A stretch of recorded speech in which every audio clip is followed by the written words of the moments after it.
जय हिंद साथियों, आप देख रहे हैं सैनिक स्क्वाड और आज हम बात करने वाले हैं एक ऐसे करियर प्लानिंग टिप की जो हर सर्विंग जवान और हर रिटायरिंग सैनिक को जरूर जाननी चाहिए, क्योंकि ये जानकारी इंटरनेट पर बहुत कम मिलती है, लेकिन गलत प्लानिंग की वजह से हजारों पूर्व सैनिकों का करियर खराब हो जाता है।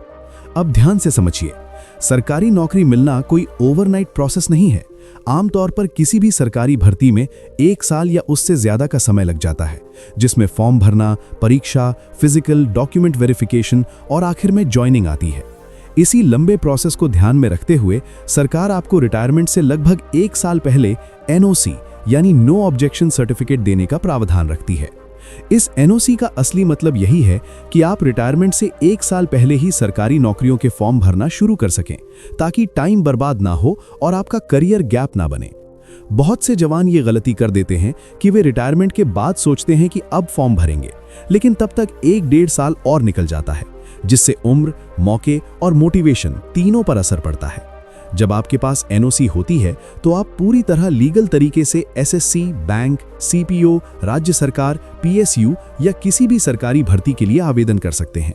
इसका सबसे बड़ा फायदा ये होता है कि जब आपको ज्वाइनिंग लेनी होती है, तब तक आप अपनी पुरानी सेवा से पूरी तरह मुक्त हो चुके होते हैं, यानी न कोई ड्यूल सर्विस का मुद्दा, न विभागीय आपत्ति और न ही कोई कानूनी या प्रशासनिक दिक्कत।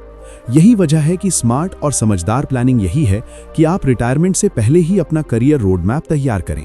ये तय करें कि किन किन भर्तियों के लिए आप योग्य हैं और एक साथ कई भर्तियों के फॉर्म भरें, क्योंकि सरकारी नौकरी में कोई ये नहीं जानता कि किस भर्ती का रिजल्ट पहले आएगा और किस में चयन होगा।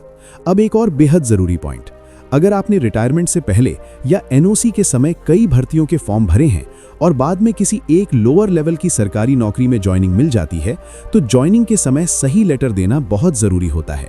इस लेटर में आपको साफ साफ लिखना होता है कि आपने किन किन भर्तियों के लिए पहले से आवेदन कर रखा है, जिनका एग्जाम, फिजिकल या रिजल्ट अभी लंबित है।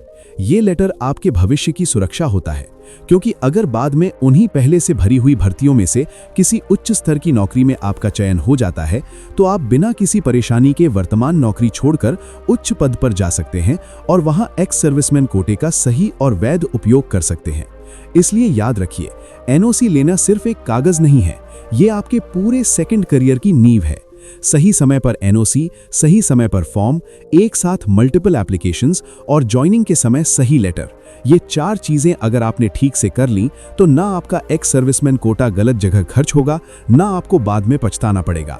सैनिक स्क्वाड बार बार यही कहता है कि रिटायरमेंट कोई अंत नहीं, बल्कि एक नए करियर की शुरुआत है। लेकिन ये शुरुआत तभी मजबूत होगी जब आपकी प्लानिंग स्मार्ट होगी, जानकारी सही होगी और कदम समय पर उठाए जाएंगे।